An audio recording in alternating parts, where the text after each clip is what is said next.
Hammaga salom. Hozir sizlarga qo'llarimni o'ynatib, qanaqa qilib oson tvorogli pirogni pishirishni o'rgataman. Buning uchun sizlarga tvorog kerak bo'ladi, smetana kerak bo'ladi 4 osh qoshiq, 2 ta tuxum, 3 pela un, 2 pela shakar, razrixlитель, saxarni pudra bo'lishi shart emas, bitta margarin, keyin uyingizda qolib ketgan greypfrut, lime yoki limon, xohlagan sitrusli mevalarni usti bo'lsa, shuni bemalol xamirni ustiga, ya'ni xamirni ichiga sovursanglar bo'ladi. Shunda zapahi zo'r bo'lib chiqadi. Xamirni qoramiz, hamma narsani soldim, keyin esimga tushib qoldi va qattiq qolib ketgan edi.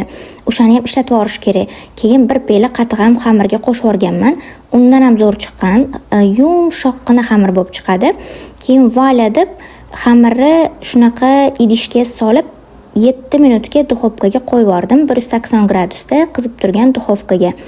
Uni qo'yganimdan keyin nachinkasini qilishni boshladim. 2 ta tuxum, tvorog, aytganimdek 4 qoshiq smetana, ustiga yarim saxarni pudra, 1 pela shakar qo'shib yuborganman. 2 pela boshida shakar qo'shilgan edi, ko'rganingizda.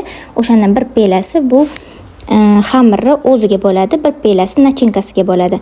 Keyin 40 minutcha pishirib olamiz. Voila, mana shunaqa zo'r pirog bo'ldi. Mazasi juda ham mazali bo'ldi. Qilib ko'ringlar. Uyda nima bo'lsa, o'shandan improvizatsiya qilsanglar bo'ladi aslida. Keyingi obzorlarim va retseptida ko'rishguncha